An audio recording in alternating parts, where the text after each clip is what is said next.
কর্কট রাশির জাতক জাতিকাদের সকলকে স্বাগত। এই বছর শনি, বৃহস্পতি, রাহু, কেতু 4 গ্রহের যে রাশি পরিবর্তন হবে, রাশি পরিবর্তনের ফলে আপনাদের জন্য কি পূর্বাভাস বয়ে আনতে চলেছে এই বছর। বিদ্যার্থীদের কেমন কাটবে এই বছর ও কোন কোন বিদ্যার্থীরা এই বছর বিশেষ সফলতা পাবেন বা সফলতা পেতে পারেন। বিদ্যার্থীদের জন্য মিশ্রিত ফল বয়ে আনার সংকেত এই নতুন বছর।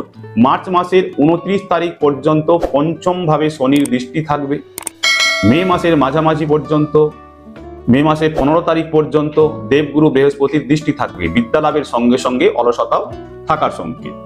বিদ্যার্থীদের বিদ্যালাভের প্রতি মনোযোগ লাগিয়ে রাখার সঙ্গে সঙ্গে কঠোর পরিশ্রমের প্রয়োজন হবে। কঠোর পরিশ্রমের মাধ্যমে মার্চ মাসের শেষ হতে ভালো ফল লাভের সম্ভাবনা এই বছর। মার্চ মাসের 29 তারিখ হতে নবম ভাবে শনির গোচর শুরু হবে। ব্যবসায়িক সম্পর্কিত উচ্চ বিদ্যা লাভের সঙ্গে যুক্ত থাকা বিদ্যার্থীদের সফলতা বয়ে আনার সংকেত এই বছর। মে মাসের 15 তারিখ হতে আপনাদের রাশির দ্বাদশ ভাবে দেবগুরু বৃহস্পতি গোচরে থাকবে।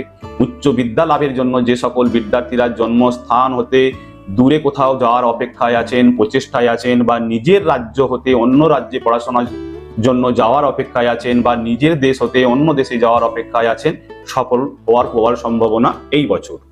উচ্চ বিদ্যার সঙ্গে যুক্ত থাকা বিদ্যার্থীরা, ছাত্রছাত্রীরা জন্মস্থান হতে দূরে কোথাও পড়াশোনা